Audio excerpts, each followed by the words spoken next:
Дэлхийд даяар жил бүрийн 3 дугаар сарын 2 дахь 7 хоногийн пүрэв гарагт бөөр хамгаалах өдрийг тэмдэглэн өнгөрүүлдэг бөгөөд анх 2006 онд олон улсын бөөр судлаачдын нийгэмлэг бөөрийн өвчний эсрэг авах арга хэмжээг сайжруулах зорилгоор уг өдрийг тэмдэглэж эхэлсэн байна. Манай улсад анх 2009 оноос тэмдэглэж эхэлсэн бөгөөд энэ жилийн хувьд бөөрийн цочмог гэмтлээс сэргийллийн нэрийн дор зохиогдож 1-р эмнэлэг дээр өнөөдөр үн төлбөргүй үйлчлэг зохион байгуулж байна. За манай эмнэлгийн хувьд бол жилдээ 25,000 орчим хүн эмчилүүлдэг. Тэгээ 3,000 одоо 600-аас 4,000 орчим нь бол бөөрийн засагт хэвтэн эмчилүүлж байгаа.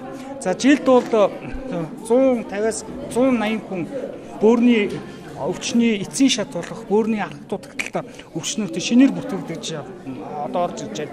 Энэ улсууд одоо ямар улсууд байна гэхээр одоо 45 хүртэлх насны эд одоо хөдөлмөрийн насны одоо залуу улсууд их өвдөж байгаа. За тэгэхээр энэ өдөрлөгөө тохиолдуулж бид нарт одоо зөвлөмжтэй зөвлөгөө гаргаж байгаа. Энэ болохоор одоо 8 төрлийн шалтгаанаар бөөрийн өвчин болоо их одоо шалтгаан одоо болж байна. Бөөрийн өвчин хүндрэх шалтгаан байт юм уу? Бөөрийн өвчнөр өвдөх шалтгаан байт юм уу? Тийм одоо 8 өвчин байна.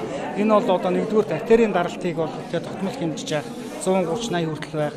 Эмийн зөкстой хоололт одоо цаг уурын байдал тэгээд улаан хуцалж явах өшөө эмийн зөкстой хэрэглээ бас нэлээд одоо чухал одоо бид нар тавьж үзэж байгаа. Дэлхийн эрүүл мэндийн судалгаагаар Монгол улсын хүн амын 5 хүн тутмын нэг нь 3 эмэгтэй тутмын нэг нь ямар нэгэн байдлаар бөөрийн өвчнөөр өвчлөдөг гэсэн харамсалтай судалгаа гарсан байна. Тэгээ манай ард иргэдийн жоохон хүндрэлтэй тал байх шиг л байна. Тэрнээс өөр сэтгэл хангамж байна. Баярлалаа. Өглөө хэдэн цагт ирж оршилсан бэ? Өглөө 8-аас хойш. Өглөө 8 цагт л ирсэн.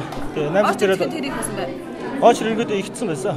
Зарим нь 6:30 ирсэн ч усууд байх шиг байлаа. Улсын 1-р төв эмнэлгийн бөөрийн төв эрүүл мэндийн шинжилх ухааны их сургуулийн бөөрийн тэнхим хамтран зохион байгуулж байгаа тус үнэгүй үйлчлэг өнөөдөр 8 цаг 20 минутаас эхэлсэн бол орой 17 цаг хүртэл үргэлжлэх юм а.